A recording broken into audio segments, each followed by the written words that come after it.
तो अगर किसी भी डिटर्मिनेंट में किसी भी रो या कॉलम के एलिमेंट को उसके करेस्पॉन्डिंग को फैक्टर से मल्टीप्लाई करके सम करोगे तो डिटर्मिनेंट की वैल्यू आएगी।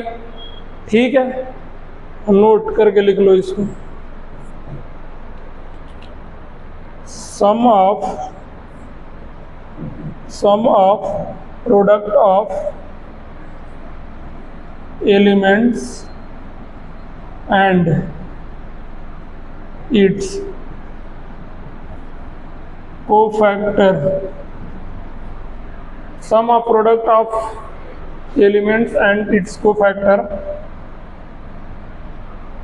is equal to determinant। ठीक है। सेकंड, एक चीज और ध्यान से देखो, अगर जो एलिमेंट है अगर उसी का कोफैक्टर है तो डिटर्मिनेंट मिलेगा। अगर दूसरे का कोफैक्टर हो गया, फॉर एग्जांपल अगर मान लो यहाँ delta is equal to the the A11 A12 A13, but cofactor second वाले का C21 C22 C23। समझ में आ रही है बात?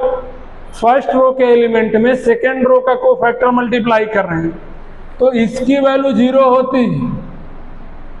अगर जिस रो या जिस कॉलम के एलिमेंट हैं उसी रो उसी कॉलम के कोफैक्टर का मल्टीप्लाई होता है तो डिटर्मिनेंट मिलेगा।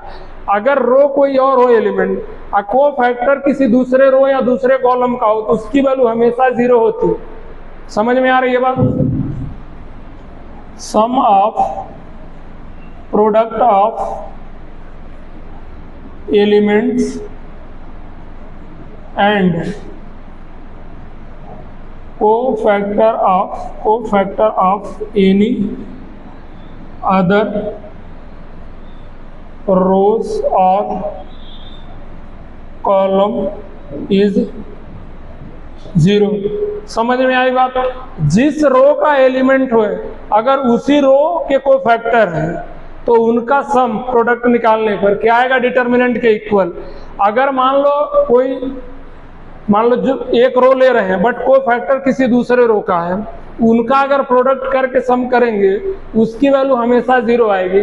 तुम चाहो तो यहाँ पर चेक कर लेना। मान लो सेकेंड रो का अपन कोफैक्टर निकाले थे ना, अरे बोलो जल्दी, सेकेंड रो का कोफैक्टर निकाले थे ना, उसके कोफैक्टर को फर्स्ट रो से मल्टीप्लाई करके देख लेना, थर्ड रो से मल्टीप्लाई करके देख लेना। ठीक है, उसको मल्टीप्लाई करके सम क्या आएगा? 0 आएगा। यहाँ तक किसी को कोई डाउट है?